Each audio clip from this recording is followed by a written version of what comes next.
Assalamualaikum warahmatullahi wabarakatuh. Bismillahirrahmanirrahim. Innal hamdalillah nahmaduhu wa nasta'inuhu wa nastaghfiruh wa na'udzu billahi min shururi anfusina wa sayyiati a'malina. Man yahdihillahu fala mudilla lahu wa man yudlil fala hadiya lahu. وأشهد أن لا إله إلا الله وحده لا شريك له وأشهد أن محمدا عبده ورسوله. يا أيها الذين آمنوا اتقوا الله حق تقاته ولا تموتن إلا وأنتم مسلمون. يا أيها الناس اتقوا ربكم الذي خلقكم من نفس واحدة وخلق منها زوجها وبث منهما رجالا كثيرا ونساء واتقوا الله الذي تساءلون به والأرحام إن الله كان عليكم رقيبا. يا أيها الذين آمنوا اتقوا الله وقولوا قولا سديدا يصلح لكم أعمالكم ويغفر لكم ذنوبكم ومن يطع الله ورسوله فقد فاز فوزا عظيما. أما بعد فإن أصدق الحديث كتاب الله وأحسن الهدي هدي محمد صلى الله عليه وعلى آله وسلم وشر الأمور محدثاتها وكل محدثة بدعة وكل بدعة ضلالة وكل ضلالة في النار. Alhamdulillah, kita bersyukur pada Allah Subhanahu wa taala pada malam ini, malam Ahad 7 Sya'ban 1437 Hijriah, kita duduk bersama di dalam sebuah kajian Islam ilmiah setiap malam Ahad pekan kedua di Masjid Al-Barakah Cilengsi ini. Salawat dan salam semoga selalu Allah berikan kepada Nabi kita Muhammad sallallahu alaihi wa ala alihi wasallam, pada keluarga beliau, para sahabat, serta orang-orang yang mengikuti beliau sampai hari kiamat kelak. Dengan nama-nama Allah yang husna dan sifat-sifatnya yang ulia, kita berdoa, Allahumma inna nas'aluka ilman nafi'an wa rizqan tayyiban wa amalan mutaqabbala. Wahai Allah, sesungguhnya kami mohon kepada Engkau ilmu yang bermanfaat, rezeki yang baik, dan amal yang diterima. Amin ya rabbal alamin. Para ikhwah, bapak ibu, saudara-saudari, baik yang hadir di Masjid Al-Barakah ini atau seluruh para pemirsa Roja TV, para pendengar Radio Roja, dan seluruh kaum muslimin yang mengikuti kajian ini. Tema yang kita angkat pada kesempatan kali ini adalah obat malas beribadah. Tema ini diangkat disebabkan beberapa sebab. Di antara sebab-sebab tersebut, yang pertama adalah banyaknya kejadian kepada sebagian kaum muslimin, terutama orang-orang yang sudah mengenal sunnah Nabi Muhammad sallallahu alaihi wasallam.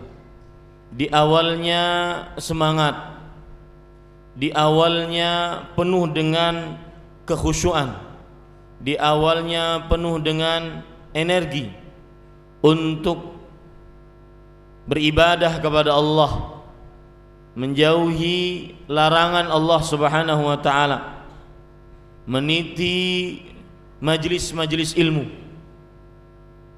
Akan tetapi berjalannya waktu menyebabkan dia akhirnya mulai lemah,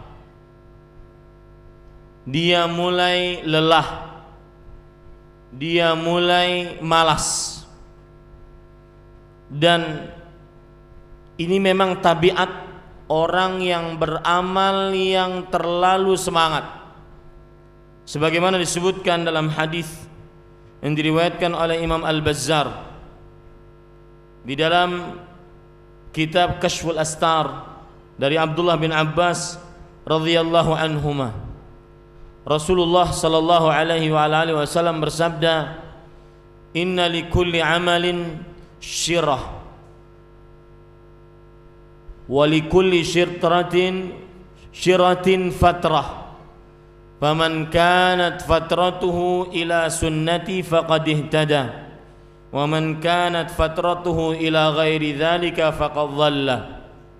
Sesungguhnya setiap amalan ada masa semangatnya, dan setiap masa semangat ada masa lelahnya, ada masa futurnya.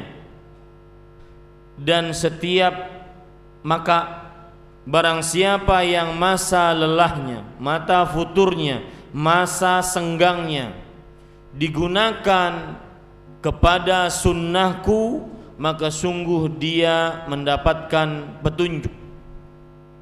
Dan barang siapa yang masa lelahnya digunakan kepada selain sunnahku, maka dia telah sesat. Ini hadis menunjukkan bahwa setiap amalan ada masa semangat, kemudian ada masa down turun. Sebagian orang kadang-kadang bukan hanya ibadah-ibadah yang hukumnya sunnah, bahkan sampai kepada ibadah-ibadah yang hukumnya wajib, akibat sifat malas dan futur membelenggu dirinya, amalan wajib pun benar-benar menurun. Salatnya yang asalnya tidak pernah ketinggalan takbiratul ihram imam, maka dirasuki sifat malas sampai akhirnya dia selalu datang tatkala imam sebelum salam. Lihat jauh bedanya. Dari mulai datang sebelum imam takbiratul ihram imam, dia sudah ada. Akibat diselimuti rasa malas, akhirnya datang pas imam sebelum salam. Jauh berbalik 180 derajat. Itu perihal salat, amalan yang paling utama, amalan yang pertama kali akan dihisab, amalan yang penentu nasib seseorang di dunia dan di akhirat. Bagaimana kalau seandainya amal-amal salat, amal-amal lainnya? Dan perlu diketahui, misalkan contoh yang lain, kemalasan melanda dalam amalan-amalan wajib. Misalkan baca Quran. Sebagian kaum muslimin tidak menyangka bahwasanya hukum membaca Al-Quran itu hukumnya wajib, karena Rasul sallallahu alaihi wasallam bersabda dalam hadis riwayat Imam Muslim, "Iqra'ul Quran", bacalah kalian akan Al-Quran. Di situ terdapat perintah, wal aslu fil amri yadullu lil wujub. Asal hukum sebuah perintah menunjukkan kepada kewajiban, illa ma dallat dalilu ala khilafih, atau ala sunniyati, kecuali ada dalil yang menurunkannya dari hal yang wajib kepada sunnah. Dan ini tidak ada. Belum lagi misalkan berdoa kepada Allah. Sebagian juga orang tidak mengetahui bahwa hukum berdoa hukumnya wajib. Allah Subhanahu wa taala berfirman, "Wa qala rabbukum ud'uni." Rabb kalian berfirman, berdoalah kalian kepadaku. Di situ hukumnya wajib. Lihat dua amalan ini. Bagi orang-orang, terutama saya tekankan kepada orang-orang yang menuntut ilmu agama, karena banyak sekali keluhan-keluhan. Ustadz, kemarin baru datang SMS, Ustadz, saya sudah mengenal 3 tahun sunnah Nabi Muhammad SAW. Kenapa tambah kesini kok tambah malas? Tambah kesini tidak ada kekhusyuan seperti saya pertama kali mengenal sunnah Rasul Sallallahu Alaihi Wasallam. Dan malas tidak hanya terkena kepada amalan-amalan yang hukumnya sunnah. Meskipun para ulama mengatakan as-salaf ya'maluna sunnah li'annaha sunnah, wa nahnu al-yaum tarakna sunnah li'annaha sunnah. Para salafus saleh dahulu mengerjakan amalan yang hukumnya sunnah, tidak wajib, karena dia sunnah, ajaran Rasul sallallahu alaihi wasallam. Orang sekarang sebagian meninggalkan amalan sunnah yang itu ajaran Rasulullah sallallahu alaihi wasallam karena dianggap hanya hukumnya sunnah, tidak wajib. Kan terbalik. Para ikhwan yang dirahmati oleh Allah, amalan-amalan wajib tadi, baca Quran, coba hitung diri kita. Amalan wajib itu membaca Al-Quran, semakin mengenal sunnah semakin Al-Quran dijauhkan. Tapi paling semangat untuk menulis status di media sosial, mengajak orang baca Quran, dia sendiri nggak baca Quran, merasa ngaku nggak, jujur ngaku nggak, ya. Doa 1440 menit Allah Subhanahu wa taala sediakan di dalam sehari semalam.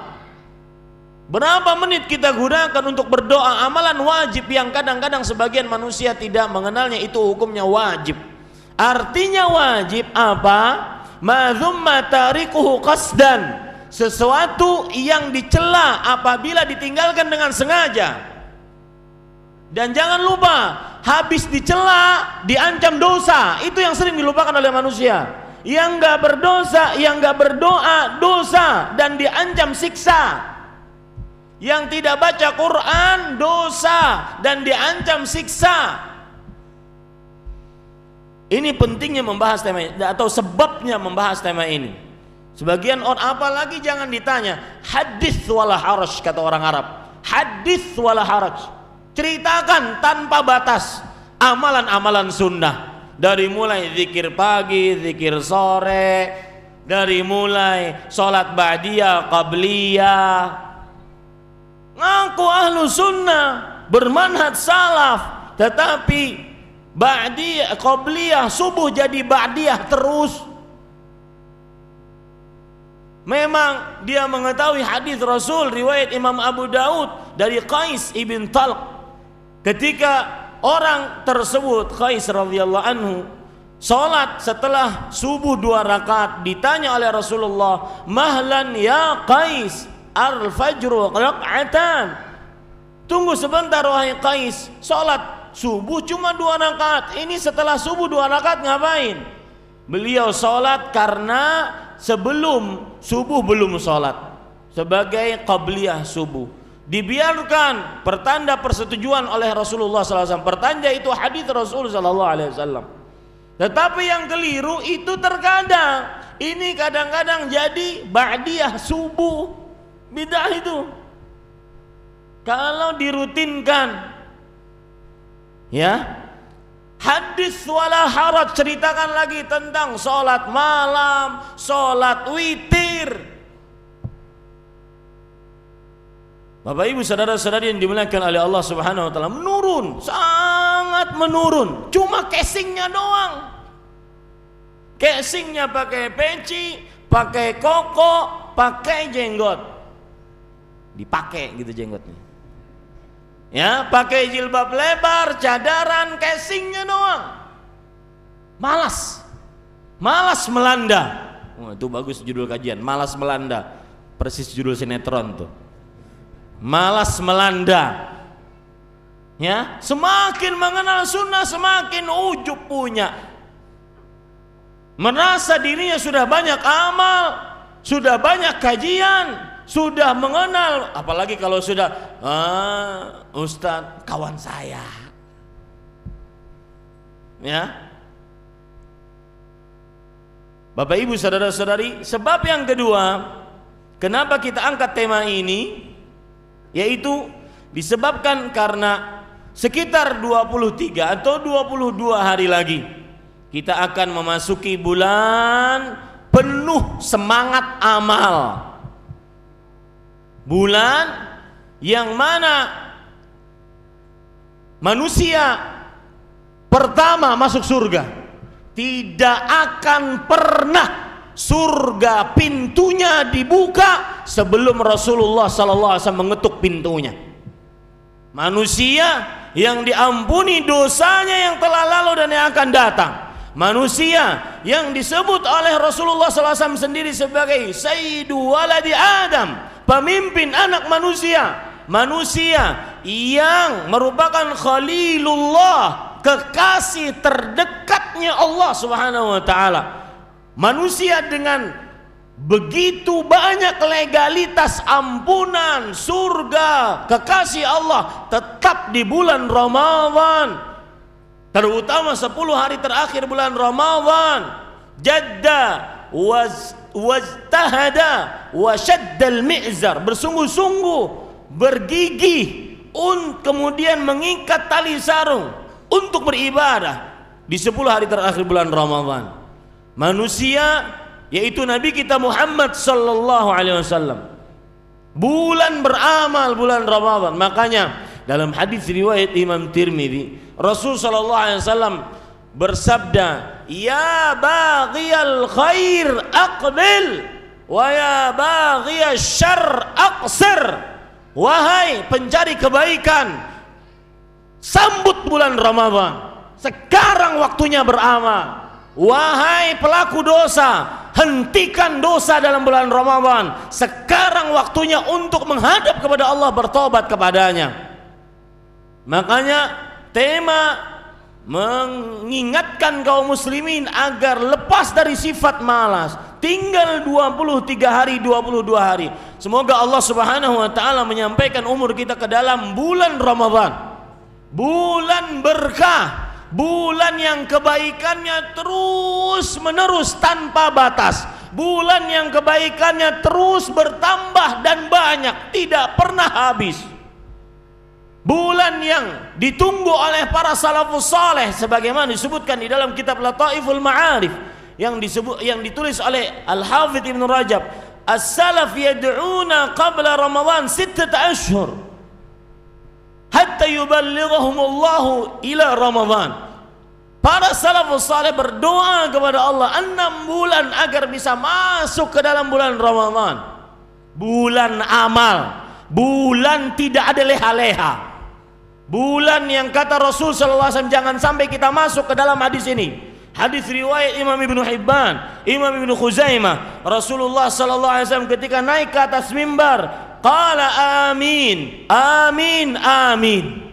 Ketika beliau naik ke atas mimbar maka beliau mengucapkan amin, amin dan amin, yang artinya adalah ya Allah kabulkan, ya Allah kabulkan. Maka para ikhwan yang dirahmati oleh Allah Subhanahu wa taala, para sahabat bertanya, innaka sa'idta minbar wa qulta amin, amin, amin. Engkau naik ke atas mimbar kemudian engkau mengucapkan amin 3 kali. Apa sebabnya? Lam tasna hadza min qabl. Engkau belum pernah mengucapkan ini sebelumnya. Maka Rasulullah sallallahu alaihi wasallam bersabda, atani Jibril wa qala, tadi Jibril mendatangiku dan mengatakan, ya Muhammad, wahai Muhammad, man adraka Ramadan, barang siapa yang mendapati bulan Ramadan, falam yughfar lahu fadakhala an-nar fa'ab'adahu Allah, tapi tidak diampuni dosanya. Kan aneh, bulan ampunan gak diampuni, bulan dimerdekakan dari api neraka tidak dimerdekakan, bulan Lailatul Qadar tidak dapat Lailatul Qadar. Ini aneh. Mendingan mati aja sekalian. Iya, ada umur nggak dapat, tinggal minum nggak bisa. Ini aneh. Mohon maaf bahasa saya, ini dungu bodoh kuadrat pangkat 9. Itu bodoh kuadrat pangkat 9 berapa? Ya. Ini Bapak Ibu saudara-saudari yang dimuliakan oleh Allah Subhanahu wa taala. Masuk bulan ampunan gak diampuni. Masuk bulan, kata Rasulullah SAW dalam hadis riwayat Tirmidzi, inna lillahi utaqa'u minan nar wa dzalika fi kulli lailah. Sesungguhnya Allah memiliki hamba-hamba yang dimerdekakan dari api neraka, dan itu setiap malam Ramadan. Kok nggak diampuni? Kok nggak dimerdekakan? Setiap malam kita hidup di dalamnya. Ya, bulan yang dibukakan pintu surga, ditutup pintu neraka, diikat dengan rantai jin dan pemimpin syaitan. Kurang apa lagi coba? Tetapi tidak diampuni. Falam yughfar lahu fadakhala an-nar, akhirnya masuk neraka. Fa'abadahu Allah, maka Allah jauhkan dia dari surga. Di dalam hadis yang lain, perhatikan hadisnya, Rasulullah sallallahu alaihi wasallam bersabda di dalam kitab Al-Adabul Mufrad dari riwayat Imam Bukhari, raghima anfu rajul, dan juga riwayat Imam Ibnu Khuzaimah, raghima anfu rajul man dakhala Ramadan falam yughfar lahu. Hidung seseorang tersungkur ke tanah. Lihat, dia ngapain tersungkur ke tanah? Ya, itu yang saya katakan tadi, bodoh kuadrat pangkat 9. Kenapa? Ngapain dia seperti itu? Bukan untuk sujud, meletakkan hidungnya ke sungkur ke tanah. Kenapa? Karena tidak menggunakan waktunya sebaik-baiknya. Dia mendapati bulan Ramadan, diberikan umur oleh Allah masuk bulan Ramadan. Mudah-mudahan kita mendapatkan umur untuk masuk bulan Ramadan. Dan fadakhalan nar falam yughfar lahu, tapi tidak diampuni oleh Allah. Jangan sampai masuk seperti ini. Jangan sampai masuk hadis-hadis yang seperti ini di dalam bulan Ramadan. Dalam bulan Ramadan jangan sampai masuk juga dalam hadis riwayat Imam Ibnu Khuzaimah yang lain. Rasulullah sallallahu alaihi wasallam bersabda, "Rubba sha'im hadzuhu min siyamih illa al-ju' wal 'atash." Berapa banyak orang puasa, bagian puasanya cuma lapar haus. Kata-kata rubba setelahnya itu kata nakirah menunjukkan begitu banyak. Artinya itu pasti terjadi dan banyak yang seperti itu, dan na'udzubillah, mudah-mudahan itu bukan kita. Orang yang puasa, bagian puasanya cuma lapar haus, nggak ada pahala. Itu jangan dianggap enteng hadis itu. Ada manusia itu menahan lapar, haus, bersetubuh dan seluruh yang membatalkan puasa, dari mulai terbit fajar kedua sampai terbenam matahari, enggak ada puasanya, nihil. Ada itu banyak, dan mudah-mudahan bukan kita tahun ini dan tahun-tahun selanjutnya. Rugi Pak, apalagi suasana begitu panas sekarang, lapar haus gak ada nilainya. Maka Bapak Ibu saudara-saudari yang dimuliakan oleh Allah, oleh karenanya Jabir radhiyallahu anhu mengatakan, sebagaimana dikutip di dalam kitab Lataiful Ma'arif, "Idza kana yaumu shaumik falyasum sam'uk wa basaruk wa lisanuka 'anil kadhibi wal maharim wa la taj'al yauma shaumika wa yauma fitrika sawa." Jika hari puasamu, maka jagalah pendengaranmu, penglihatanmu, dan lisanmu dari dusta dan hal-hal yang diharamkan. Dan jangan sampai engkau jadikan bulan Ramadanmu, hari puasamu sama dengan hari berbukamu. Jangan sampai. Makanya harus diangkat tema doa obat malas beribadah kepada Allah Subhanahu wa taala. Karena kita akan memasuki bulan amal. Bulan yang mana para sahabat dahulu menghabiskan waktunya untuk beramal. Oleh karenanya sebagian ulama mengatakan, syahrul Qur'an, ja'a Ramadan, syahru tilawatil Qur'an wa it'amut ta'am. Datang bulan Ramadan, bulan yang tugasnya cuma 2, baca Quran dan memberi makan kepada orang-orang yang berbuka puasa. Bapak Ibu saudara-saudari yang dimuliakan oleh Allah, makanya saya singgung-singgung tadi tentang baca Quran yang sudah lama menjauhi kalamullah yang mulia tersebut, yang sudah lama menjauhi kitab yang penuh petunjuk tersebut, sadar kita mau masuk bulan Al-Quran, kembali berkenalan dengan Al-Quran, kembali pelajari Al-Quran, kembali telinga kita perdengarkan Al-Quran. Kemudian Bapak Ibu saudara-saudari yang dimuliakan oleh Allah, itu sebab kenapa kita mengangkat tema ini. Sekarang kita ingin membahas buruknya sifat malas. Saya harus bahas poin ini. Kenapa? Saya akan memaksa Bapak Ibu, baik yang hadir di Masjid Al-Barakah ini ataupun seluruh para pemirsa Raja TV dan seluruh kaum muslimin yang mengikuti kajian ini. Saya ingin memaksa bahwa tema ini penting dengan cara kita sebutkan buruknya sifat malas. Baru setelah itu kita ingin melihat obat apa yang disediakan di dalam Al-Quran dan hadis tentang sifat malas ini. Keburukan pertama sifat malas.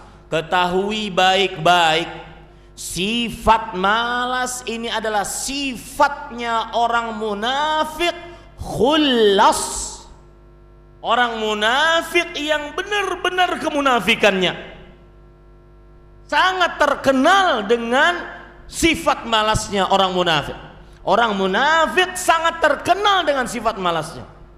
Lihat Allah Subhanahu wa taala berfirman di dalam Al-Qur'an tentang bahwasanya orang-orang munafik adalah mempunyai sifat yang malas. Innal munafiqina yukhadi'una Allah wa huwa khadi'uhum wa idza qamu ila shalah qamu kusala yura'una an-nasa wa la yadhkuruna Allah illa qalila. Sesungguhnya orang-orang munafik mereka menipu Allah dan Allah membalas tipuan mereka. Sedikit saya ingin membahas masalah Allah membalas tipuan mereka. Ahlu sunnah wal jamaah meyakini bahwasanya Allah mempunyai sifat membalas tipuan. Karena Allah menetapkan di dalam Al-Qur'annya, dan Allah lebih tahu tentang sifatnya Allah. Oleh karenanya kita menetapkan apa yang ditetapkan oleh Rasulullah, oleh Allah dan Rasulnya Sallallahu Alaihi Wasallam.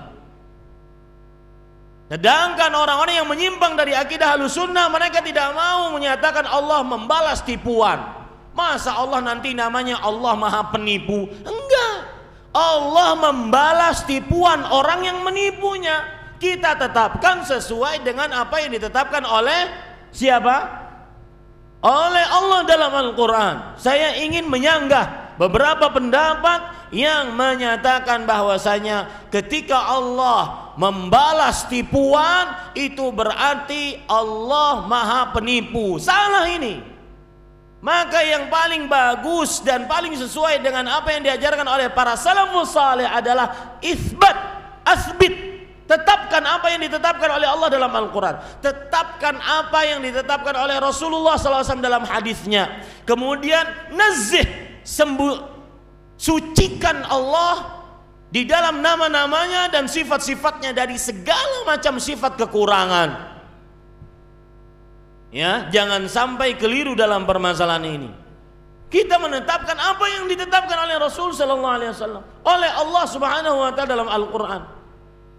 Maka lihat Bapak Ibu saudara-saudari yang dimuliakan oleh Allah Subhanahu wa taala, innal munafiqin yukhadi'una Allah wa huwa khadi'un.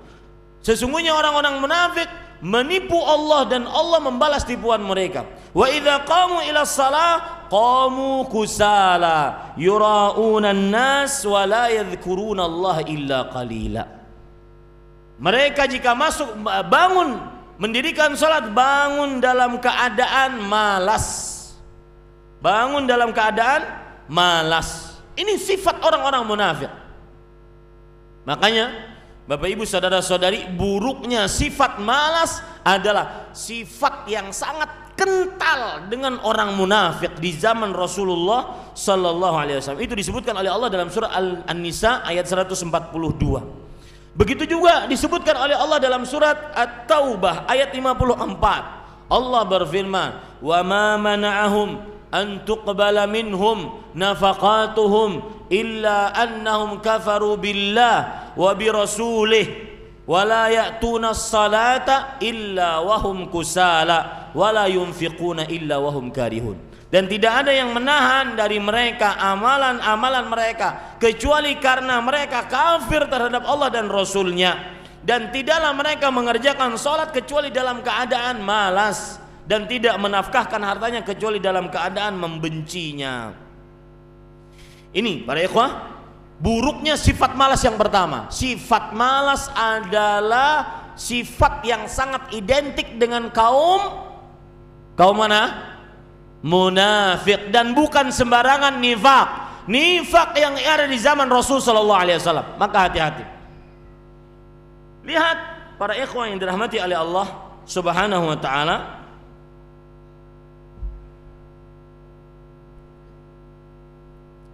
dalam surah Taubah ayat 38, ini dalil yang lain yang menunjukkan bahwa sifat malas sangat identik dengan orang-orang munafik.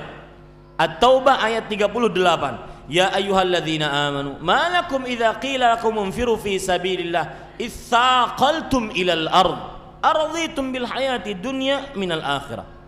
Wahai orang yang beriman, apa sebabnya jika kalian diajak untuk bergerak keluar berjihad di jalan Allah Subhanahu wa taala, kalian merasa berat untuk berjihad di jalan Allah? Apakah kalian lebih mencintai kehidupan dunia dibandingkan kehidupan akhirat? Ini menunjukkan juga sifat malas adalah sifatnya orang munafik. Sifat keburukan malas yang kedua. Orang pemalas sama dengan tidak menginginkan surga. Orang pemalas sama dengan orang yang tidak ingin surga. Kenapa demikian? Salah satu penyebab orang malas, orang munafik malas, karena dia tidak menginginkan apa yang ada di sisi Allah dari karunia, dari nikmat, dari pahala, dari kenikmatan yang tanpa batas. Coba perhatikan sekarang perkataan yang sangat menarik dikatakan oleh Syekh Abdurrahman bin Nasir As-Sa'di rahimahullahu taala.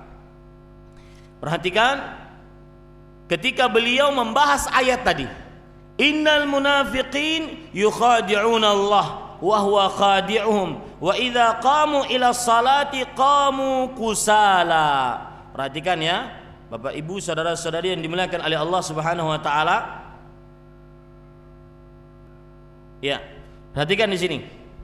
Beliau mengatakan qamu kusala, mereka orang-orang munafik bangun mengerjakan sholat dalam keadaan malas. Maksudnya mutathaqilin laha mutabarrimina min fi'liha, merasa berat melakukannya. Kemudian beliau mengatakan perkataan indah, jika pantas ditulis dengan tinta emas. Beliau mengatakan wal kasalu la yakunu illa min faqdir raghbati min qulubihim falaula anna qulubahum farighatun minar raghbati ila Allah wa ila ma indahu adimatun lil iman lam yasdur minhumul kasal.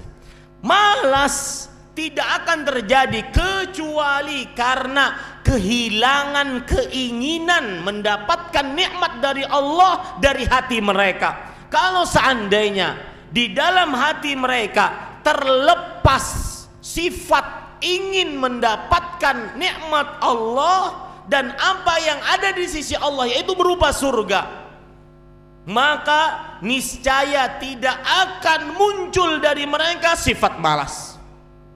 Makanya saya katakan tadi, buruknya sifat malas adalah karena sama dengan orang yang tidak menginginkan surga.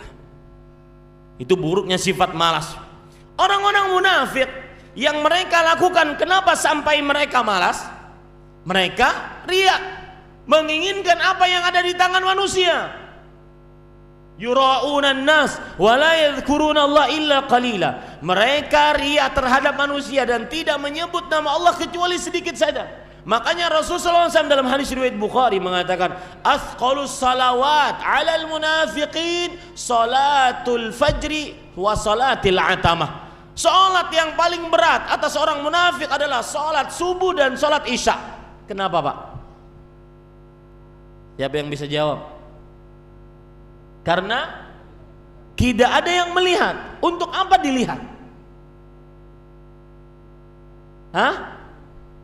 Untuk apa dilihat? Orang munafik malas karena nggak ada yang lihat. Salat subuh gelap, nggak ada dulu lampu listrik, nggak ada.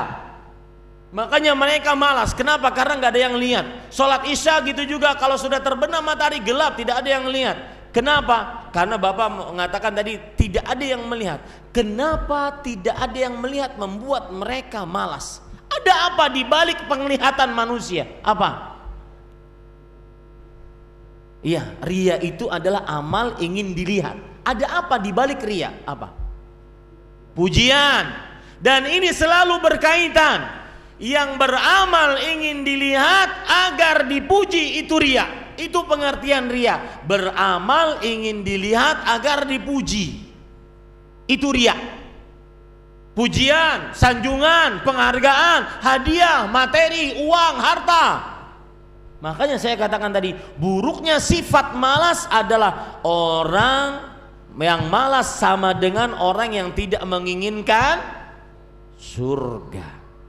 Ini para ikhwah, bapak ibu, saudara-saudari yang dimuliakan oleh Allah Subhanahu wa taala. Buruknya sifat malas yang ketiga. Sifat malas adalah target operasinya iblis dalam mengganggu manusia. Target operasinya iblis dalam mengganggu manusia. Perhatikan sekarang beberapa ayat yang saya bacakan, atau beberapa hadis lebih tepatnya. Rasulullah sallallahu alaihi wasallam bersabda dalam hadis yang diriwayatkan oleh Imam Bukhari dari Abu Hurairah radhiyallahu an, yaqidu syaitan ala qafiyati ra'si ahadikum idza huwa nama thalatha uqad yadribu kulla uqdatin alayka laylun tawil farqud fa in istayqadha fa dzakara Allah in hallat uqdah wa in tawadda'a in hallat uqdah fa in shalla in hallat uqdah fa asbaha nashitan tayyiban nafs wa illa asbaha khabithan nafsi kaslana. Artinya syaitan mengikat di qafiyah. Ini namanya qafiyah. Yang bahasa qafiyah kita itu diambil dari bahasa Arab. Ya, qafiyah itu adalah akhir ar-ra's di sini. Ya, akhir ar-ra's, jadi kayak begini, qafiyah. Ya.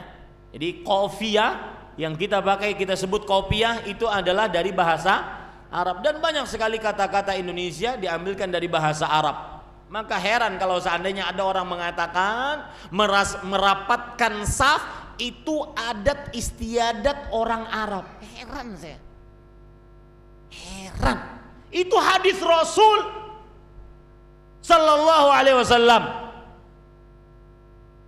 Hadis Rasul. Sekarang kalau seandainya kita anggap itu adat istiadat orang Arab, mana yang standar merupakan kalau hadis Rasul ini adat, kalau hadis Rasul ini sunnah, ajaran beliau? Heran. Maka benar perkataan Syekhul Islam Taimiyah rahimahullah, ulaika qaumun utu zakaan wa utu zakaan wa lam yu'tu zakaan. Mereka adalah orang-orang yang diberikan kepintaran akal tapi tidak diberikan kesucian hati untuk menerima ajaran Rasulullah sallallahu alaihi wasallam. Ini para ikhwah yang dirahmati oleh Allah Subhanahu wa taala. Syaitan mengikat di atas qafiyah. Jadi banyak sekali kata-kata Arab yang diadopsi dalam bahasa Indonesia dan sudah menjadi bahasa Indonesia yang baku. Dan kadang-kadang kata-kata itu juga dari salah pendengaran. Misalkan kata-kata siti, itu diambil dari kata bahasa Arab sayyidati, yang artinya tuanku perempuan, sayyidati. Dan orang Arab menyebutnya cepat, sayyidi. Sampai ke Celingsi jadi siti. Makanya Siti Hajar, Siti Sarah, Siti Maryam, Siti Fatimah, Siti Aisyah, Siti Asia, masa namanya Siti semua? Enggak. Itu bukan nama, tapi itu adalah sebuah panggilan kehormatan, Sayyidati. Orang Arab nyebutnya cepat, Sayyidi. Orang Cilengsi dengarnya Siti. Sama kayak miqatnya orang kota Madinah, ya. Orang Indonesia biasa menyebutnya Bir Ali. Itu diambil dari kata bi'ru Ali.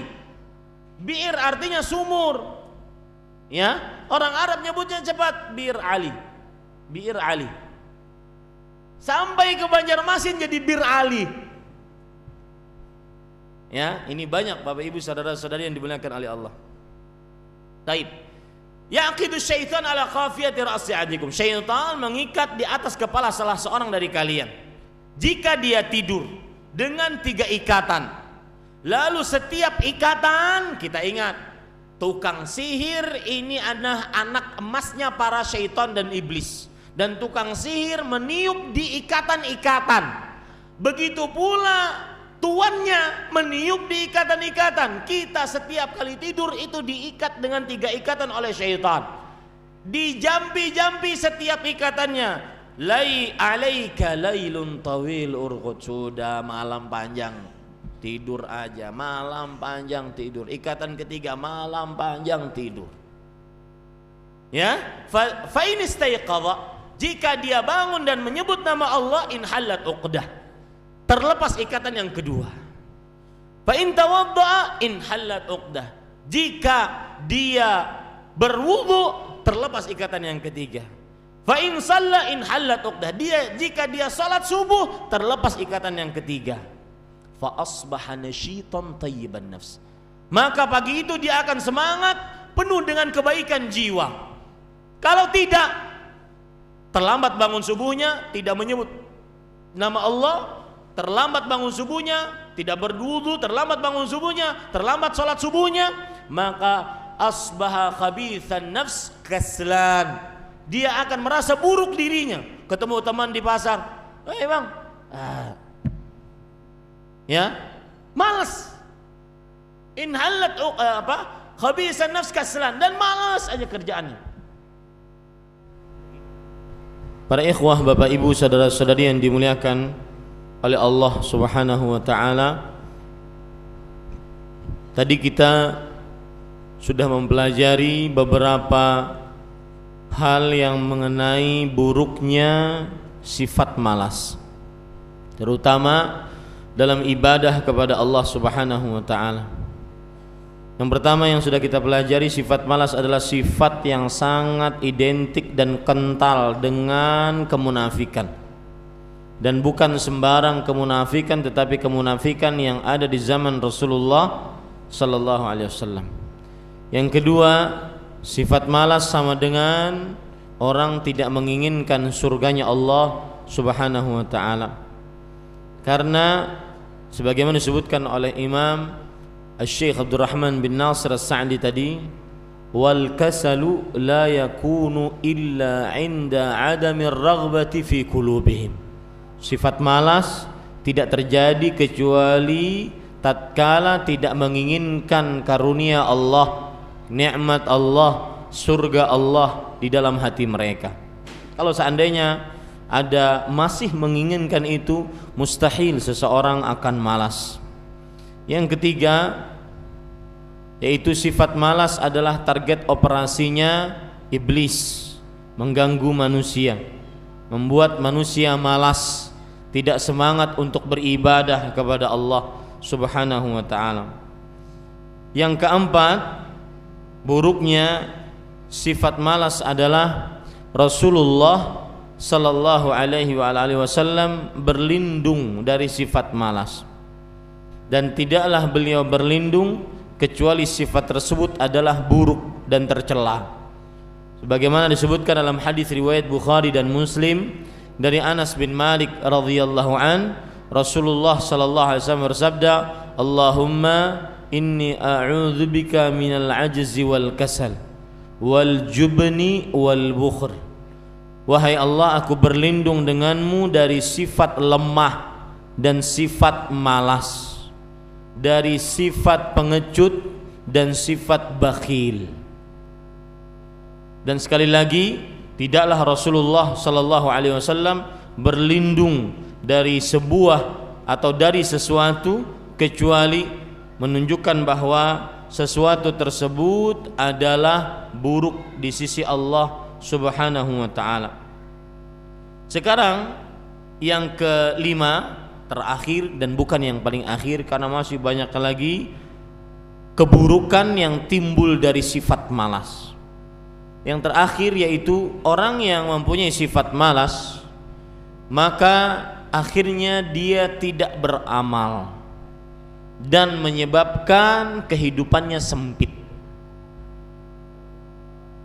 Orang yang mempunyai sifat malas, keburukannya akhirnya dia tidak beramal, yang menyebabkan atau mengakibatkan kehidupannya sempit.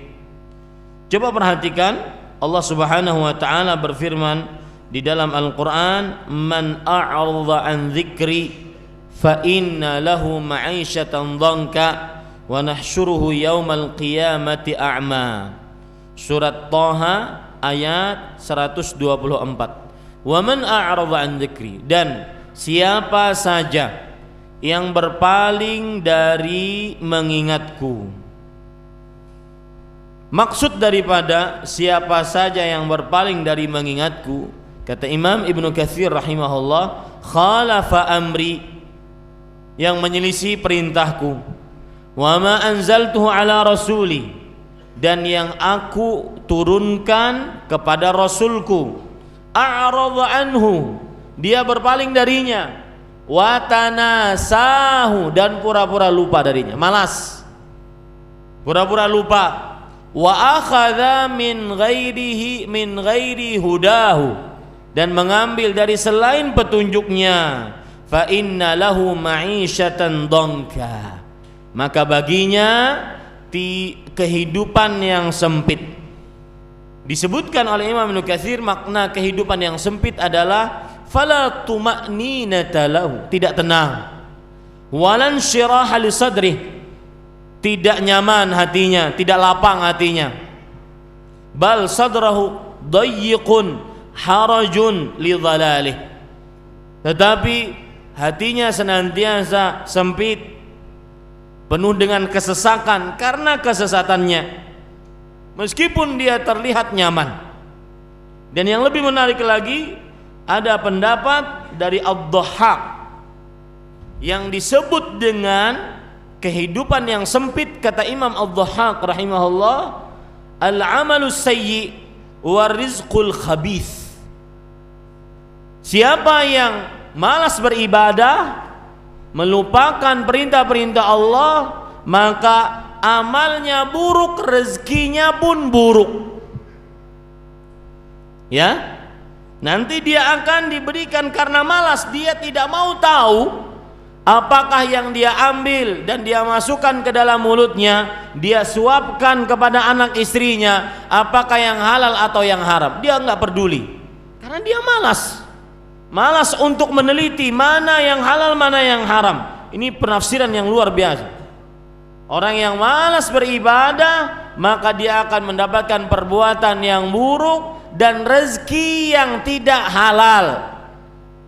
Itu yang disebut dengan kehidupan yang sempit. Berbeda dengan orang yang beriman dan beramal, tidak malas. Lihat dalam Al-Quran, Allah Subhanahu wa ta'ala berfirman, man amila salihan min dzakarin aw untha wa huwa mu'minun falanuhyiyannahu hayatan thayyibah. Barang siapa yang beramal saleh dalam keadaan dia beriman, baik dari laki-laki dan perempuan, dia beriman, maka sungguh kami akan benar-benar. Di situ ada lam, ada nun, lamu taukid, nunun taukid, fala nuhyiyannahu hayatan thayyibah. Surat An-Nahl ayat 97. maka sungguh kami akan benar-benar berikan kepada dia kehidupan yang baik. Ini siapa yang tidak malas untuk beribadah, yang semangat untuk beribadah. Dan lebih luar biasa lagi, wala najziyannahum ajrahum ahsani ma kanu ya'malun. Dan sungguh kami akan berikan benar-benar pahala kepada mereka yang lebih baik dari apa yang sudah mereka amalkan. Surat An-Nahl ayat berapa tadi? 97. Lihat, perhatikan para ikhwan yang dirahmati oleh Allah, penafsiran dari Imam Ibnu Katsir. Beliau mengatakan, wal hayatut thayyibah tashmalu jami'u wujuhir rahah. Kehidupan yang baik yang dijanjikan oleh Allah bagi orang yang tidak malas beribadah adalah yang dimaksud seluruh aspek kehidupan dia dari sisi manapun akan baik. Makanya Abdullah bin Abbas menafsiri ayat ini. Beliau mengatakan kehidupan yang baik birrizqil halal at-thayyib. Rezeki yang halal dan baik, itu yang dimaksud dengan kehidupan yang baik. Ini ganjaran bagi siapa yang tidak malas beribadah. Pemahaman balik dari surat An-Nahl ayat 97 ini, siapa yang malas beribadah berarti mendapatkan kehidupan yang sempit. Kehidupan yang sempit ditafsiri oleh Ad-Dhahhak tadi, al-amalus sayyi wa rizqul khabith. Perbuatan yang buruk dan rezeki yang buruk, tidak halal.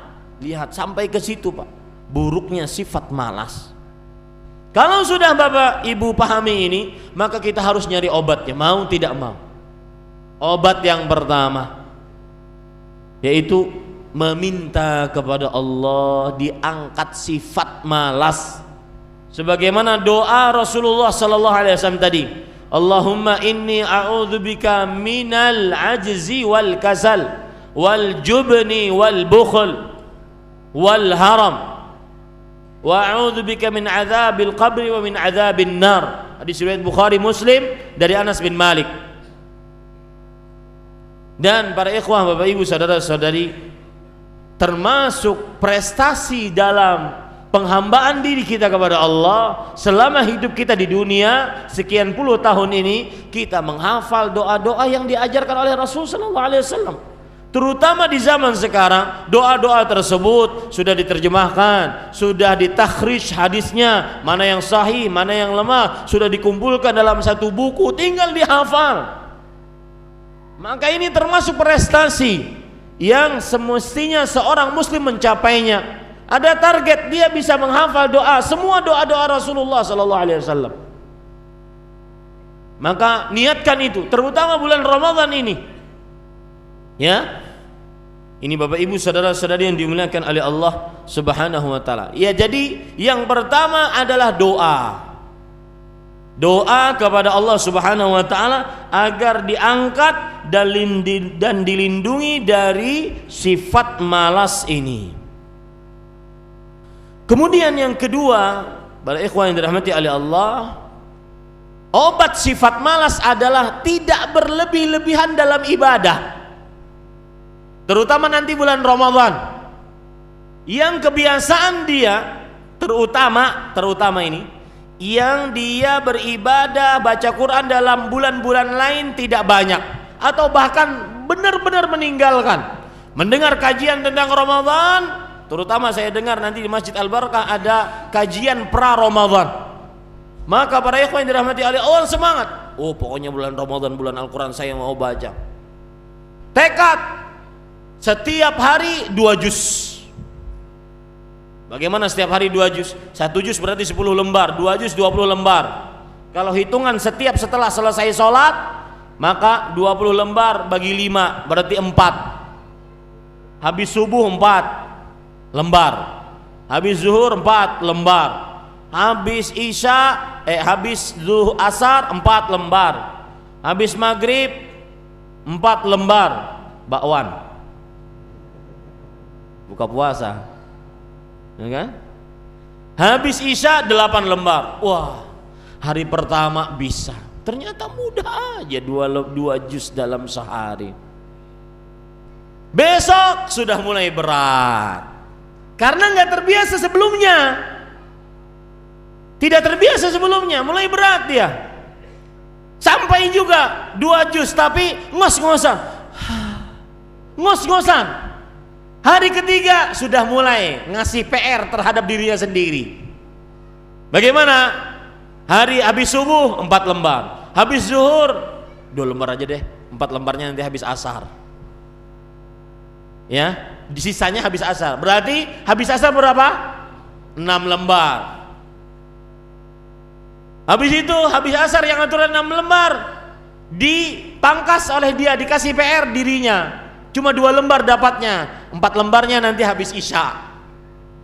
Berarti habis isya 8 lembar. Habis sholat taraweh capek, cuma 2 lembar. Berarti tinggal 1 juz. 1 juz untuk besok PR. Enggak akan selesai. Yang tidak membiasakan tidak akan pernah bisa.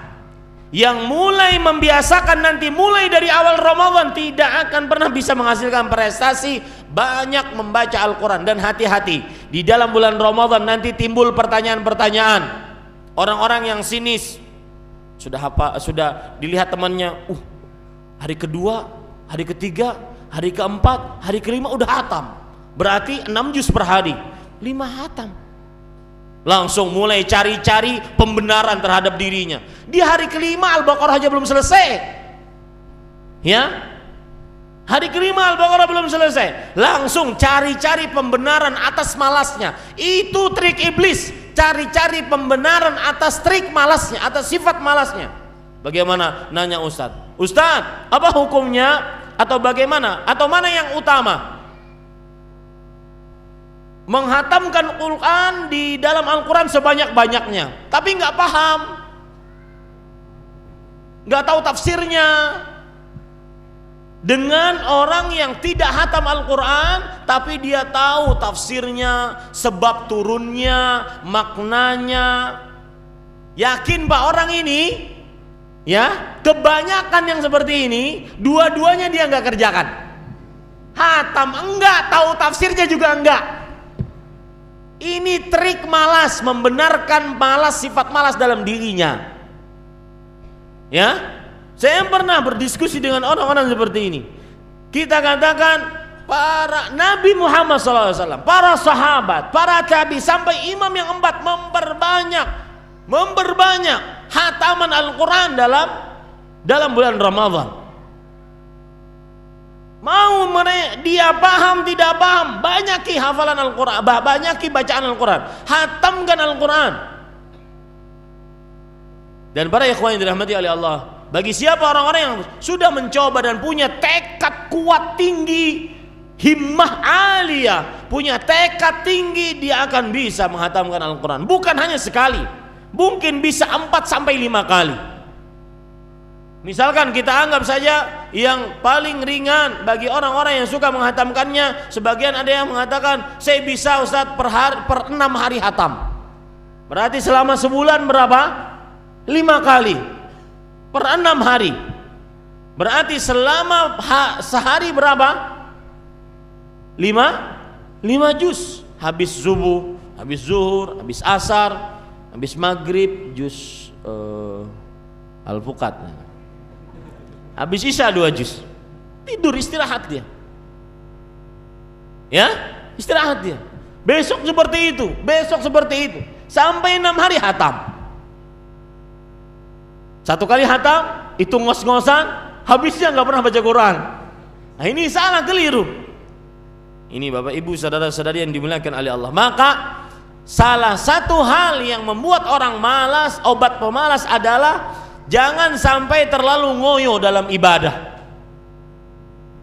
Sesuai dengan kemampuan kita. Makanya Rasulullah SAW bersabda dalam hadis riwayat Imam Muslim, halakal mutanatti'un, halakal mutanatti'un, halakal mutanatti'un. Celaka, binasa, hancur orang-orang yang terlalu berlebih-lebihan. Celaka, binasa, hancur orang-orang yang terlalu berlebih-lebihan, terlalu berlebih-lebihan. Ini para ikhwah dirahmati oleh Allah Subhanahu wa taala. Itu obat yang kedua. Obat yang ketiga,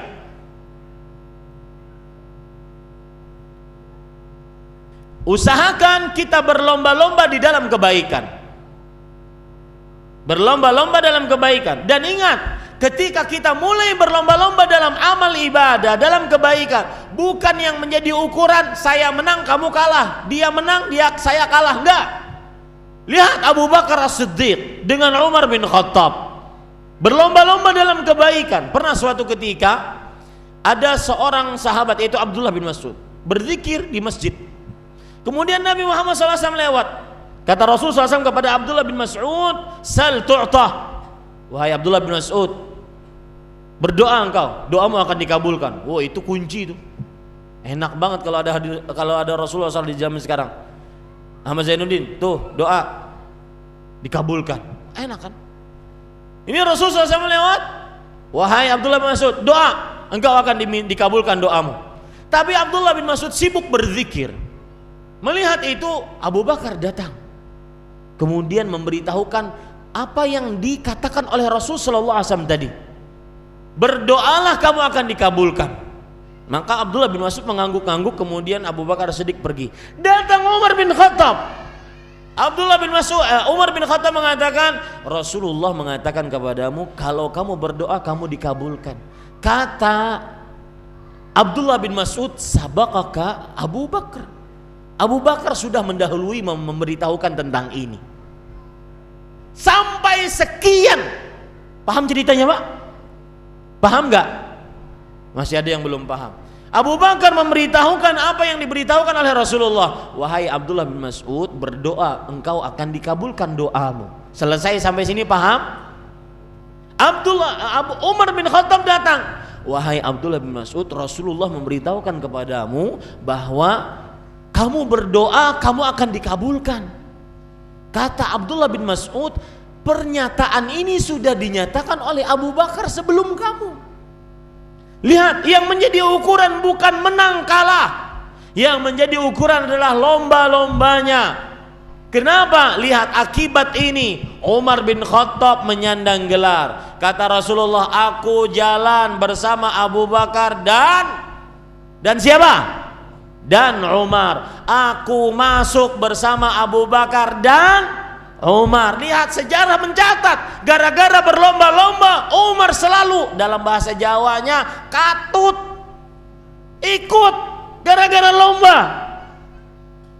Ya, berlomba-lomba dalam kebaikan. Ini obat malas. Berlomba-lomba dalam kebaikan. Sebagaimana disebutkan dalam surat Al-Anbiya ayat 21 ayat 90, yang menunjukkan bahwasanya berlomba-lomba dalam kebaikan itu adalah kebiasaan para nabi. Kemudian surat Al-Hadid ayat 21, surat Ali Imran ayat 133 yang menunjukkan bahwasanya berlomba-lomba dalam kebaikan itu adalah kebiasaan para orang-orang saleh. Kemudian obat yang keempat agar hilang sifat malas, berteman dengan orang yang semangat ibadah. Berteman dengan orang yang semangat ibadah. Jangan yang dijadikan ukuran orang-orang yang sama letoynya. Jangan. Yang sama malasnya, jangan. Misalkan, fulan, kenapa enggak menghafal Quran? Hafalanmu dari dulu cuma 3 qul. Tambah surat paling favorit Inna A'taina, itu pun warisan SD. Kenapa enggak tambah hafalanmu? Saya masih mending hafalan segitu. Tuh, yang haji 5 kali hafalannya cuma qul huwallahu ahad. Yang menjadi ukuran orang-orang yang rendah dari dia ibadahnya. Jangan. Ya, makanya para ulama salaf mengatakan istakthir minal ikhwan ma qadirta fa inna likulli mu'minin syafa'atun. Artinya, atau syafa'atan, perbanyaklah dari kawan-kawan yang baik selama kamu mampu. Sesungguhnya setiap orang beriman itu akan memberi syafaat nanti pada hari kiamat. Maka para ikhwah, cari kawan yang benar-benar semangat untuk beramal, semangat untuk beribadah kepada Allah. Jangan yang sama-sama malas. Jangan nyari kawan yang suka berangan-angan. Wah, enak ya, kayaknya kalau kita menghafal Quran enak ya, kalau kita begini cuma angan-angan aja. Ya, tapi enggak diamalkan. Ini para ikhwan yang dirahmati oleh Allah Subhanahu wa taala.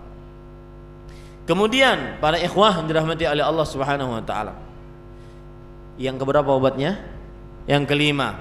Yang kelima adalah obatnya agar kita tidak malas, maka ketahui baik-baik berusahalah agar tidak malas. Berusaha, harus ada usaha.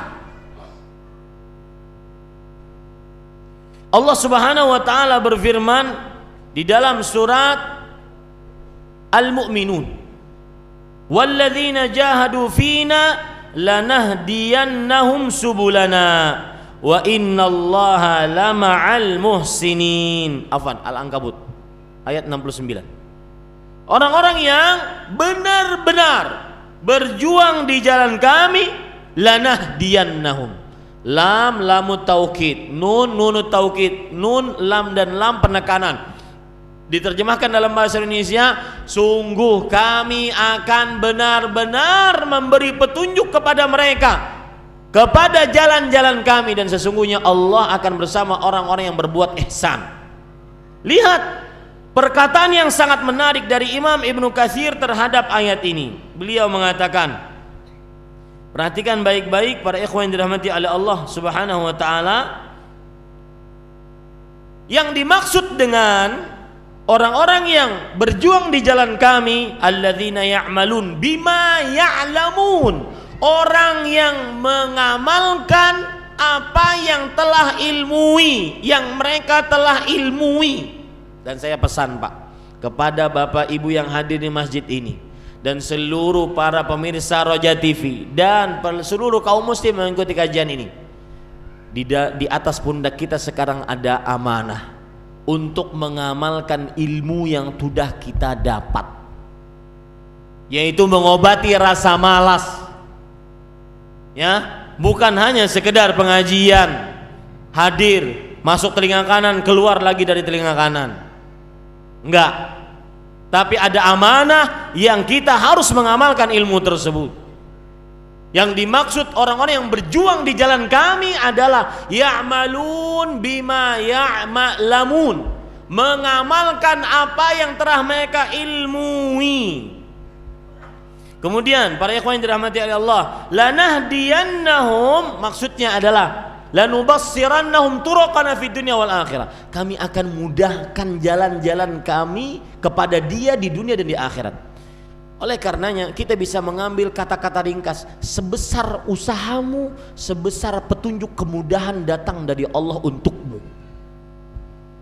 Sebesar usahamu untuk bangun malam, sebesar petunjuk kemudahan datang dari Allah untukmu. Usaha kita untuk bangun malam, pertama bangun istri, pesan istri, jam bekar, jam ini, macam-macam, nggak bangun juga.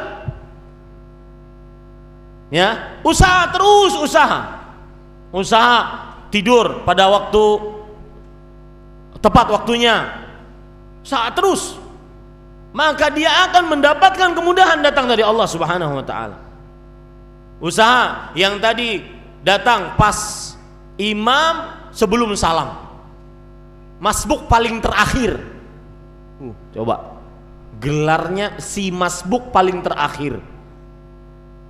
Ya, itu datang kapan?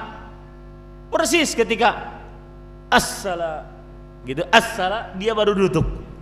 Itu masbuk paling terakhir.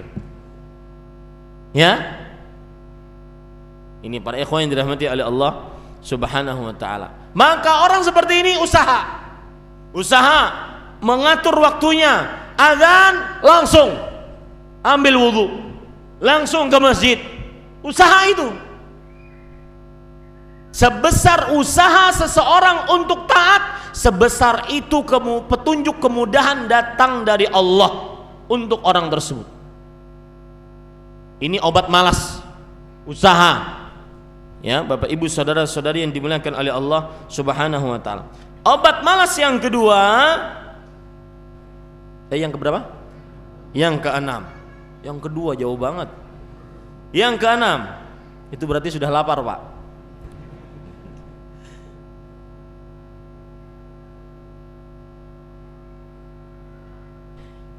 Obat malas yang kedua, yang keenam, yaitu seseorang harus mengingat umur terbatas.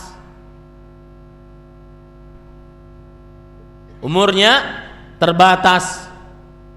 Rasul sallallahu alaihi wasallam bersabda dalam hadis riwayat Imam Tirmidzi dari Abu Hurairah radhiyallahu an, "A'maru ummati ma baina 60 ila 70 wa aqalluhum man yajuzu dzalik." Umur umatku antara 60 sampai 70 tahun, dan sedikit dari umatku yang lebih daripada itu. Kita buktikan sekarang, sedikit dari umatku yang lebih daripada 60 sampai 70 tahun. Angkat tangan yang umur 60. Satu doang. Ya. Apalagi 70, nggak ada.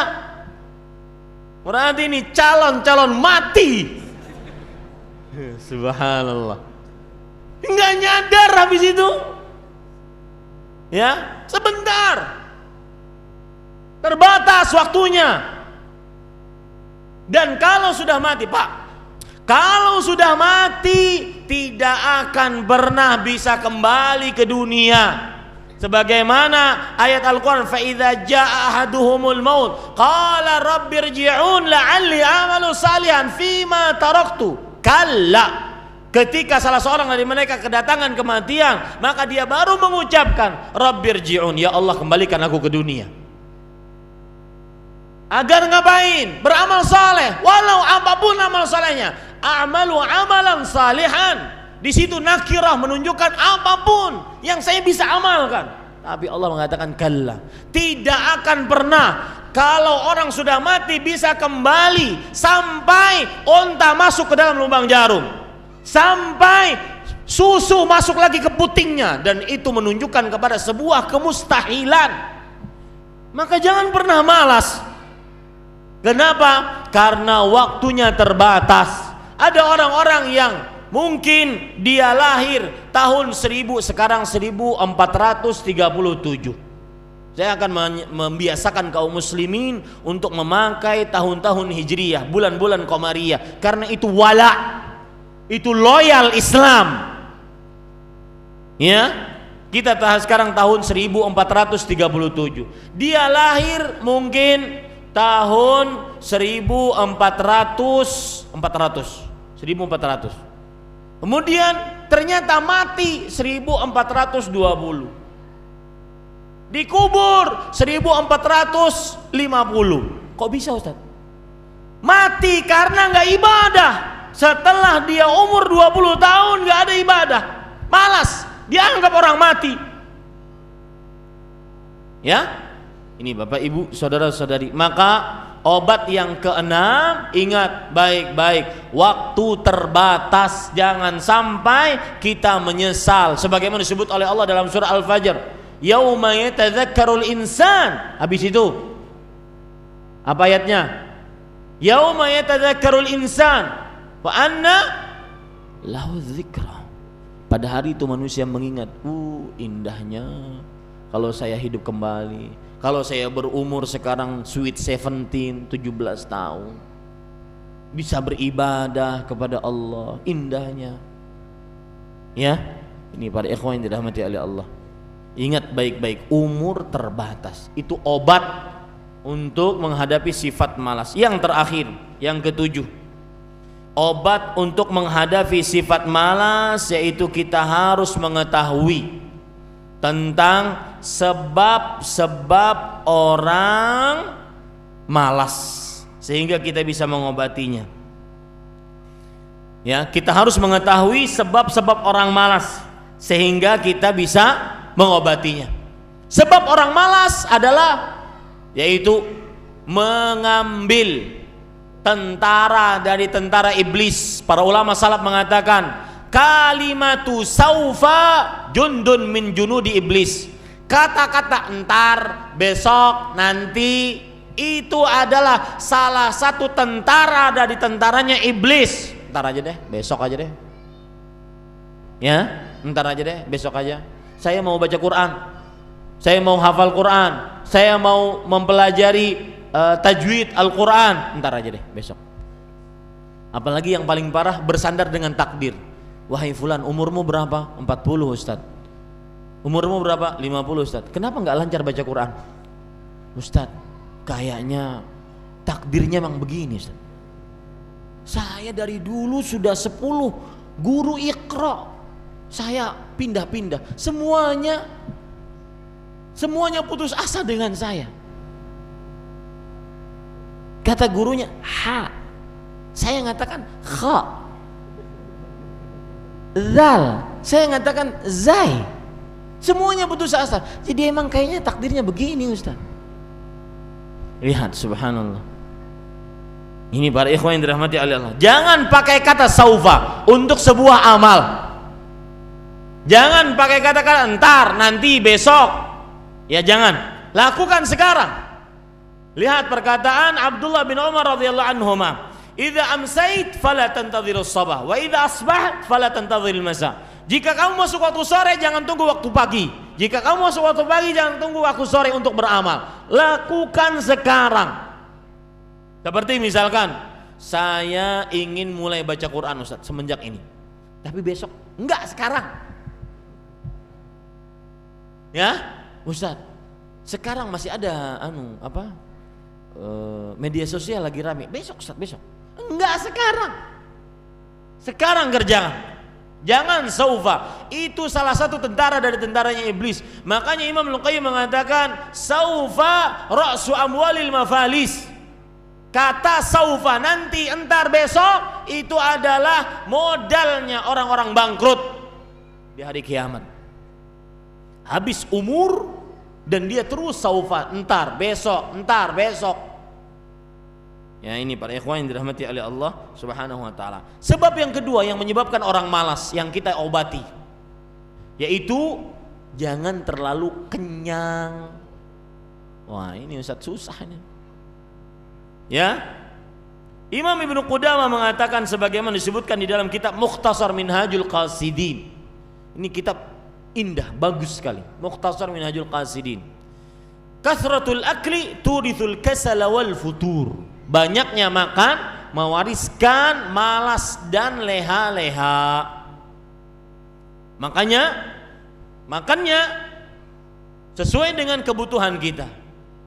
Rasulullah sallallahu alaihi wasallam bersabda, luqaimatun yuqimna sulbahu, hasbul adami luqaimatun yuqimna sulbahu.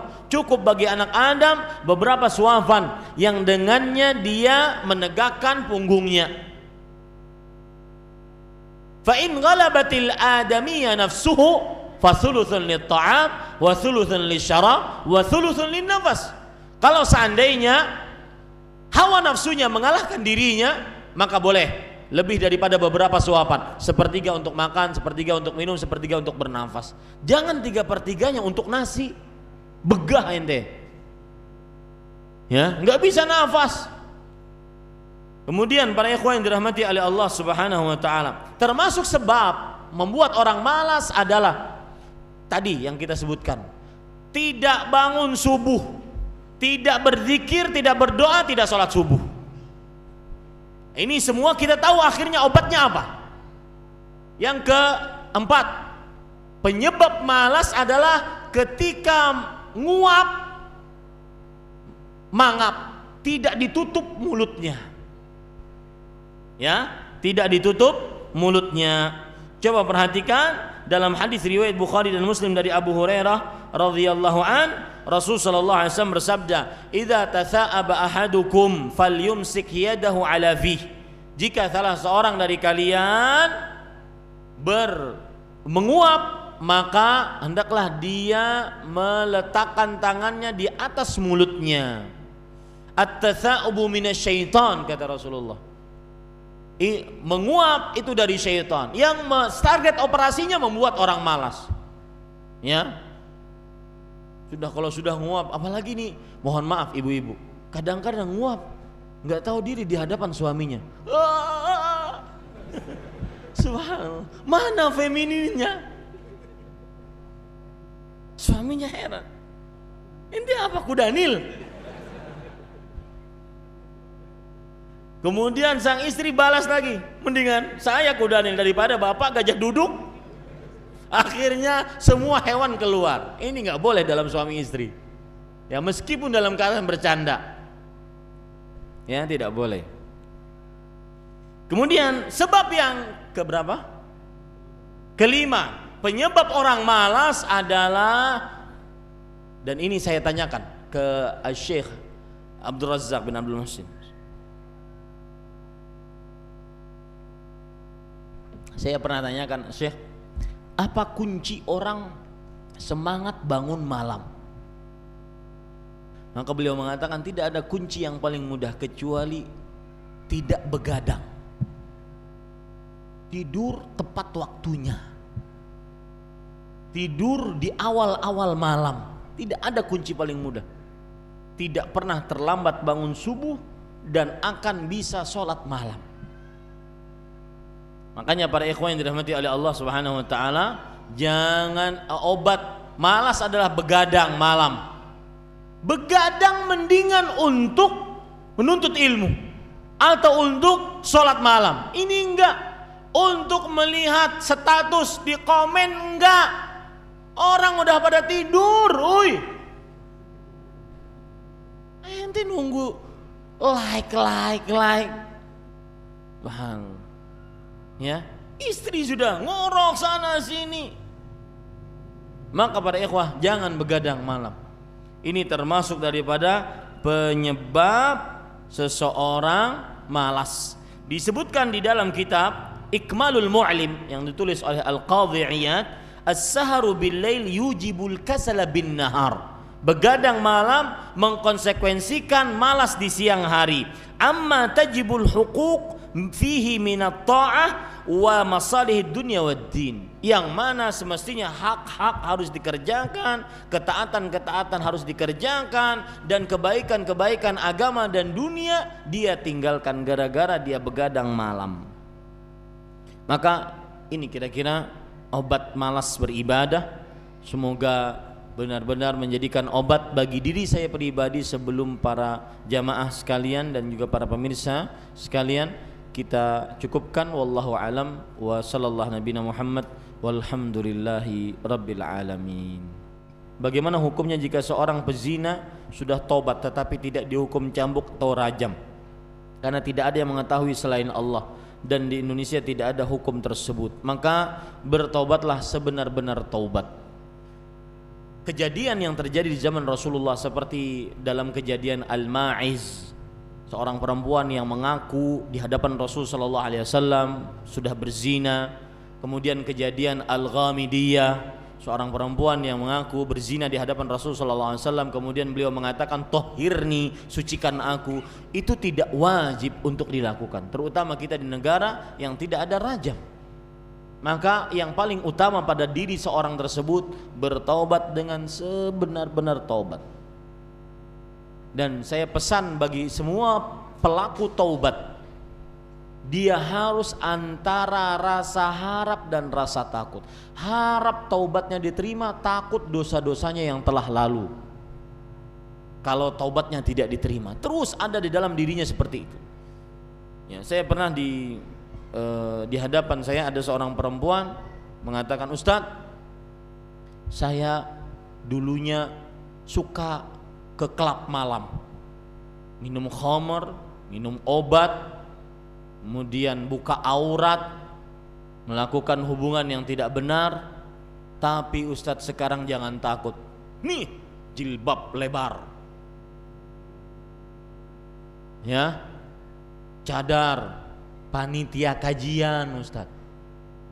Maka saya katakan, Bu, yang pertama bersyukur Allah memberikan taubat kepada kita. Yang kedua, minta doa istiqamah kepada Allah, karena Allah sangat mudah untuk mengembalikan seseorang kepada jurang kemaksiatan kembali. Yang ketiga, harus ada rasa harap taubatnya diterima dan rasa takut dosa-dosanya yang telah lalu. Jangan-jangan taubatnya belum diterima. Salah satu kesalahan orang yang bertaubat adalah dia merasa ujub, sudah merasa taubatnya pasti diterima. Kan kita tidak tahu. Benar, Rasul sallallahu alaihi wasallam menjanjikan kita at-taibu minadz-dzam kama la dzamba lahu. Orang yang bertobat dari sebuah dosa dia seperti tidak mempunyai dosa. Tetapi itu kan bagi yang diterima taubatnya. Sekarang kita tidak mengetahui taubat kita diterima atau tidak. Makanya harus ada rasa harap dan rasa takut. Wallahu alam. Saya ikut kajian lalu ada yang bertanya ia selalu berbakti kepada orang tuanya dan sangat memuliakannya, tapi ia tidak pernah sholat, dan ustadz itu menjawab ia tidak akan masuk surga karena ia tidak mengerjakan sholat sama sekali. Di sisi lain saya mendapat video bahwa beberapa banyak rakaat kamu sholat, berkali-kali kamu haji, bermiliar-miliar kamu sedekah, tapi jika kamu menggoreskan luka di hati ibumu maka semua itu akan sia-sia. Jadi bagaimana ustadz? Para ikhwah, begini, memahami agama Islam itu harus komprehensif, menyeluruh. Jangan ditinggikan yang satu dilupakan yang lain, tidak. Salat adalah tiang agama. Rasulullah sallallahu alaihi wasallam bersabda, wa amuduhus shalah. Artinya, dan tiang agama adalah salat. Ya, itu salat tiang agama. Dan berbakti kepada orang tua adalah ibadah yang agung di sisi Allah Subhanahu wa taala. Digandengkan oleh Allah dengan ibadah tauhid. Ya ayyuhan nas u'budullah wa la tusyriku bihi syai'an wa bil walidaini ihsana. Wahai manusia, beribadahlah kepada Allah, janganlah kalian mensyirikkanku dengan sesuatu apapun, dan berbaktilah kepada kedua orang tuamu. Lihat, di sini menunjukkan bahwasanya ibadah sholat tiang agama dan ibadah bakti kepada orang tua mempunyai keutamaan yang sangat tinggi digandingkan dengan tauhid. Maka kalau ada orang berpikir dia tidak sholat tapi dia tidak berbakti, maka ini tetap keliru, diancam neraka oleh Allah. Diancam. Mungkin orang ini belum paham, bukan berarti dia langsung masuk neraka, diancam neraka. Karena dia diantara kehendak Allah, Allah ampuni atau tidak, diancam neraka. Tapi tetap dia berdosa. Jangan sampai pertanyaan seperti ini mencari pembenaran tentang tidak sholat. Ini yang keliru. Saya takut dari pertanyaan seperti ini mencari pembenaran tentang apa? Tidak sholat. Yang penting bakti Ustaz. Ya, tidak. Harus pahami seluruhnya agama Islam ini secara menyeluruh. Tidak satu-satu, tidak. Orang yang tidak berbakti dia adalah diancam neraka, sebagaimana hadis Rasul riwayat Imam Ibnu Khuzaimah. Ini juga orang dungu, orang bodoh kuadrat pangkat 9. Dia mendapati orang tuanya masih hidup, orang tuanya adalah pintu terbesar, pintu terluas surga dia. Rasul sallallahu alaihi wasallam bersabda, al-walidu awsatu abwabil jannah.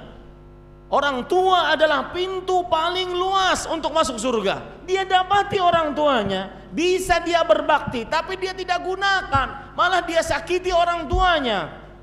Dan di zaman sekarang sudah hilang benar-benar komponen-komponen agama di tengah masyarakat. Bakti, durhaka kepada orang tua itu dijadikan sebagai pemberitaan. Alhamdulillah. Para ikhwan yang dirahmati oleh Allah Subhanahu wa taala. Jadi durhaka kepada orang tua tercela, dosa besar, diancam dia tidak sukses dunia akhirat.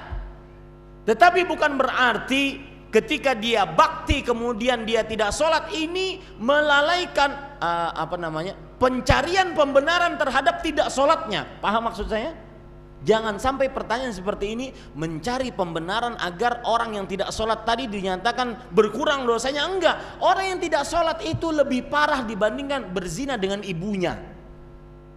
Orang yang tidak sholat itu lebih parah daripada korupsi duit rakyat Indonesia, 290 juta rakyat Indonesia. Paham maksud saya?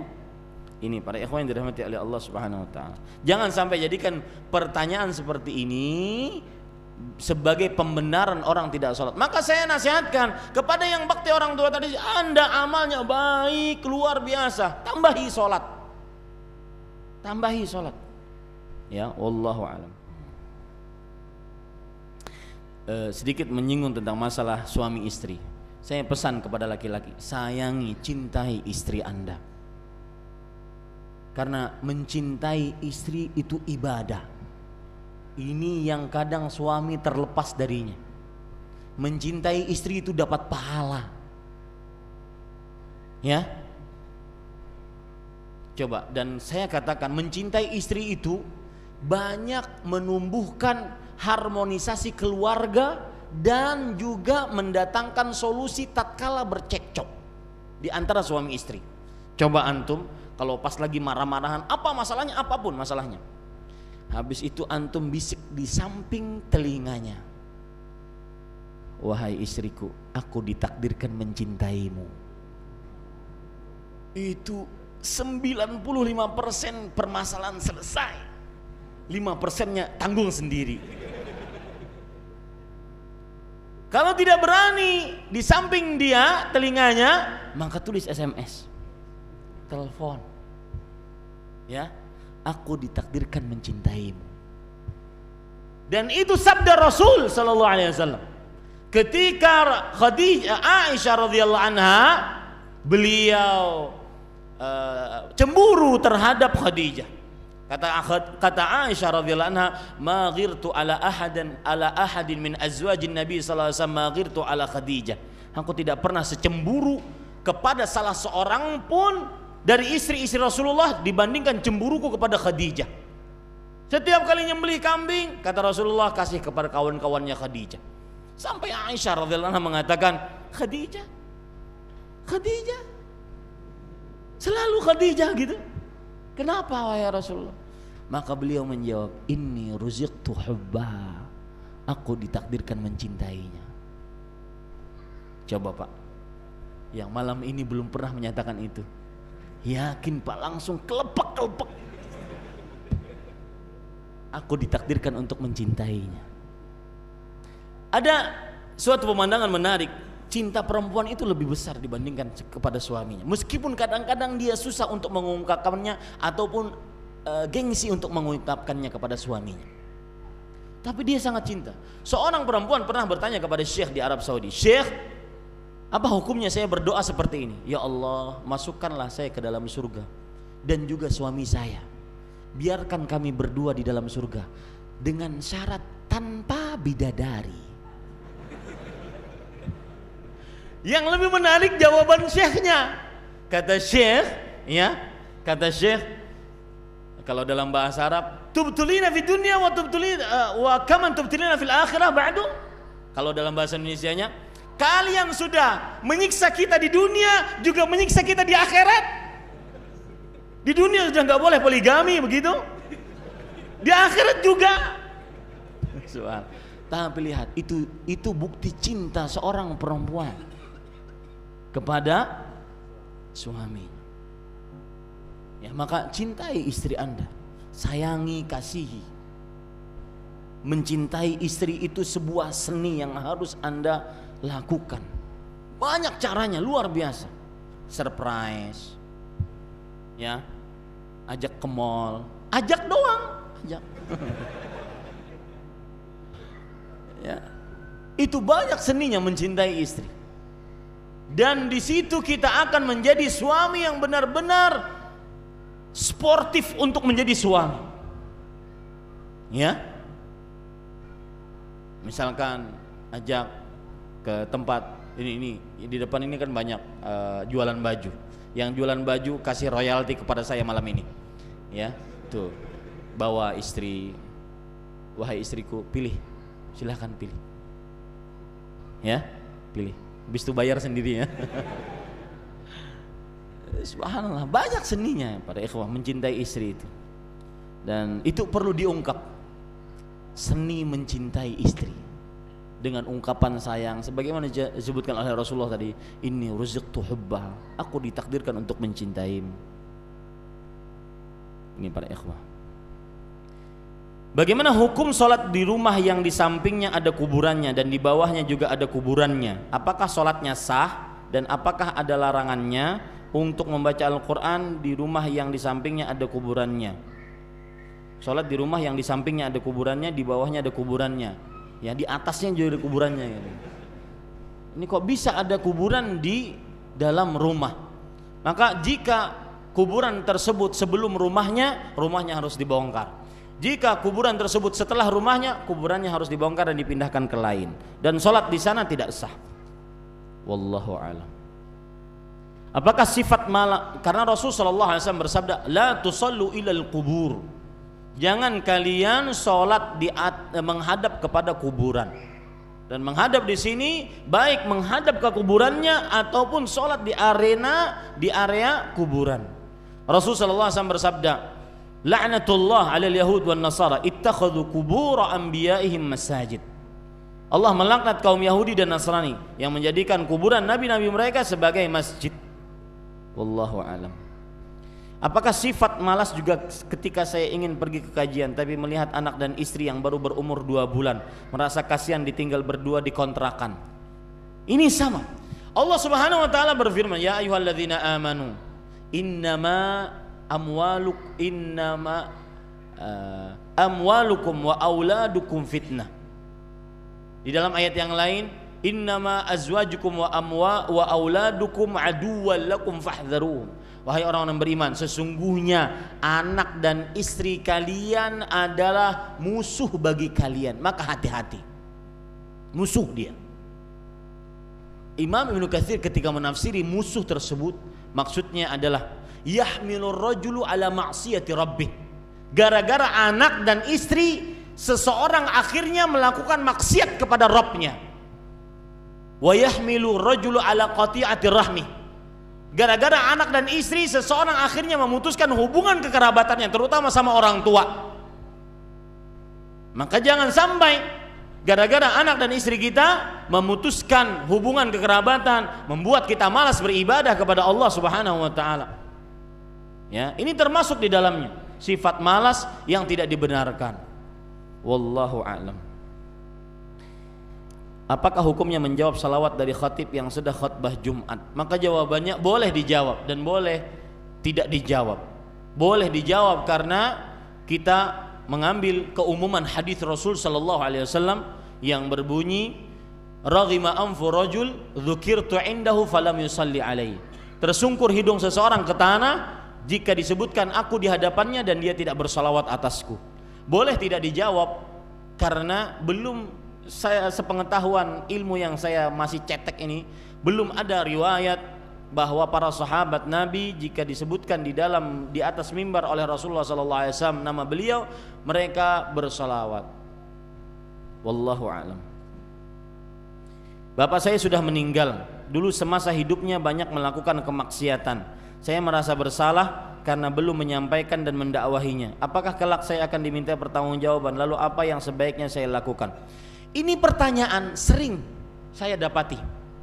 Dan ketahuilah, mohon maaf kepada yang bertanya, ini pertanyaan salah satu trik iblis. Ujungnya apa? Antum tahu? Ujungnya agar kita selalu menyesal dan tidak terima, tidak ridha dengan kematian bapak kita. Saya pernah mendapati waktu itu kajian di luar kota Jakarta. Orang itu bertanya sambil menangis-nangis, Ustaz, berdosakah saya? Sampai saat ini saya masih merasa berdosa.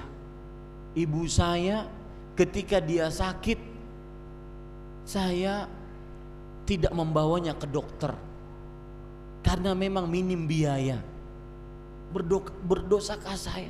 Akhirnya sampai meninggal tidak bisa ke dokter. Maka seseorang tidak dibebani kecuali sesuai dengan kemampuannya. Sebenarnya dibalik pertanyaan itu untuk apa? Trik iblis agar tidak terima dengan kematian siapa? Ibunya. Hati-hati ini. Sama yang seperti ini. Tugas Anda sekarang adalah mendoakan agar dan beristighfar kepada Allah untuk sang bapak agar masuk ke dalam hadis riwayat Imam Ahmad. Innar rajula la turfa'u darajatuhu fil jannah. Sesungguhnya seseorang derajatnya akan diangkat di surga. Sampai dia mengatakan, ya Rabbi anna li hadza, wahai Rabbku kenapa aku diangkat seperti ini? Maka Allah Subhanahu wa taala menjawab, bistighfari waladika lak, dengan istighfar anakmu terhadapmu, untukmu. Amalkan ayat Al-Quran, Rabbana gfirli wali walidayya walil mu'minin yauma yaqumul hisab. Surat Ibrahim ayat 40. Amalkan itu. Bukan tugas Anda mengingat-ingat dulu, enggak. Ya, yang dulu sudah selesai. Dan jangan sampai mengatakan lagi seperti ini, karena itu seandainya, jikalau, itu membuka pintu-pintu syaitan. Pintu-pintu syaitannya adalah kita akhirnya tidak terima atas wafatnya bapak kita. Itu ujung-ujungnya nanti. Wallahu a'lam. Saya bisa bangun subuh dan sholat berjamaah tepat waktu, tapi masalahnya setelah subuh saya terbiasa tidur lagi. Apa ikatan syaitan belum terlepas? Apakah ini juga sifat malas? Iya, ini sifat malas yang tercela. Habis sholat subuh langsung tidur. Rasulullah SAW bersabda, Allahumma barik li ummati fi bukuriha. Ya Allah, berkahi untuk umatku di waktu paginya. Bukur itu dari kata-kata bakar. Bakar itu ada, atau bikr. Bikr adalah waktu yang sangat pagi sebelum matahari terbit. Maka siapa yang terbiasa sholat setelah subuh, tidur setelah subuh, maka pada saat itu dia harus berusaha untuk tidak tidur setelah sholat subuh, karena itu termasuk daripada sifat malas. Ini yang bisa saya sampaikan. Mudah-mudahan kita mendapatkan ampunan dari Allah Subhanahu wa taala dan kita bisa semangat untuk beribadah dan persiapkan, latih diri kita untuk menghadapi bulan Ramadan. Ini yang bisa kita kaji pada malam ini. Kita cukupkan dengan kafaratul majlis. Subhanakallah bihamdik, asyhadu an la ilaha illa anta astaghfiruka wa atubu ilaik. Wassalamualaikum warahmatullahi wabarakatuh.